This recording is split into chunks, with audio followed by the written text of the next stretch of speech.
deep into its second week. 3 convoys filled with desperately needed aid have made their way into Gaza. And as President Biden's new special envoy to the Middle East told me yesterday, there will be much more to come in the days ahead.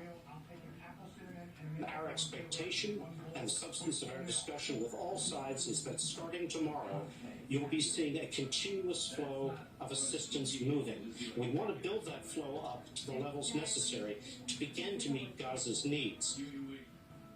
So that's what David Satterfield, who is at the center of these negotiations, the very center, told me yesterday. But one thing is clear.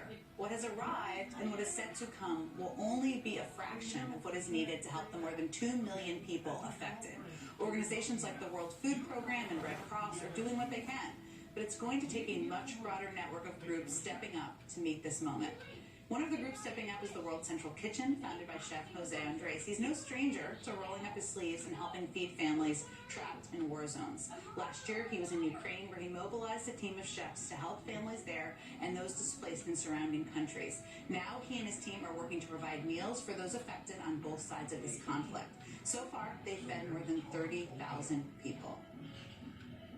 Joining me now is Jose Andres. He's a world-renowned chef and the founder of the World Central Kitchen.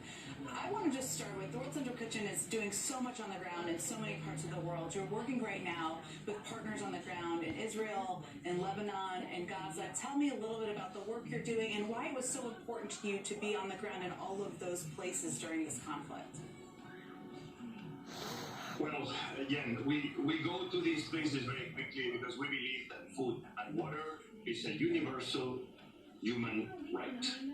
And so after the terrible attack by Hamas, hundreds of thousands lost their life in Israel, we send very quickly a team and we do what we do best, which is partner with local restaurants, with local NGOs and organizations to start bringing food to all the hundreds, thousands of people in Israel that were affected by this terrible attack. We are right now distributing food probably in more than 240 different places around Israel. We are on our way to do over 200,000 or more hand meals. At the same time, obviously, we had a good partner in the ground in Gaza, organization which I love. They are mainly medical, but for different reasons we brought our expertise with food, and we use their know-how of Gaza for mutual benefit of helping people. We've done also over 200,000 home meals in Gaza, but more important, we've been able to buy from whatever was available from local farmers. We bought every single product we could, and we've been distributing also fresh fruits and vegetables. We've done over 1 million meals in the form of food bags, like covering the needs of any family going to the supermarket. But obviously, this is only a drop of water in a very big ocean of need. We still have some food. We still can obviously deliver the food we do in Israel, but inside Gaza, the food is running short. Few trucks a day is not going to be covering the needs of a Gaza population that right now they are really suffering the horrors of this war, this conflict. You have been on the ground in war zones so many times before, given the remarkable work that you and your organization do. We're all waiting for this ground offensive to start. We don't know what it's going to look like, when it will start. How much harder will that make it to get food and water and supplies for organizations like the local ones you're working with on the ground once that begins? Myself, I've not been in Gaza, even we've had teams of World Central Kitchen that they've been there before. But yes, I can speak by the experience. Unfortunately, again, in what has been the first conflict of World Central Kitchen in a war zone, that was Ukraine. I just came back a few weeks ago from doing a 2-week tour around the frontline areas of Ukraine.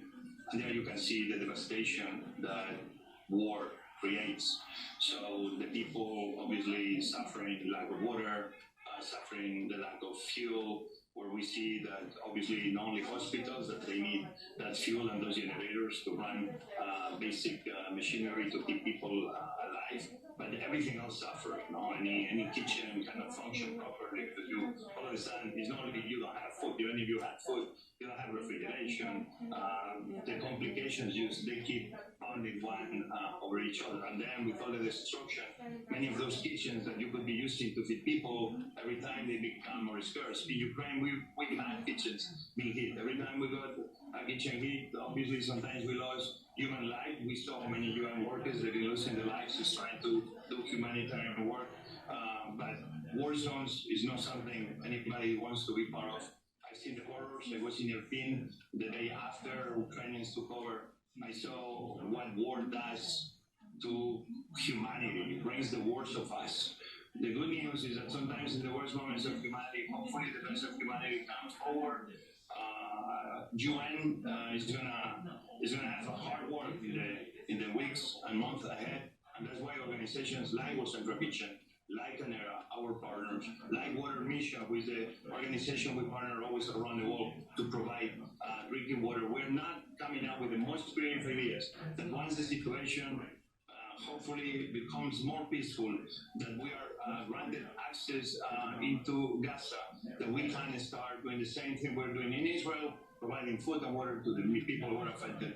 Hopefully, we will be able to start bringing not only people, but food with us, so we can soon, rather than later, start easing all the pains that the people are going to be going. Right now, you saw, now people were celebrating 10 trucks, 14 trucks, only for food. I'm estimating that you need between 250 and 300 trucks a day just to cover the basics. 10 trucks, it's okay, but again, it's just a drop of water.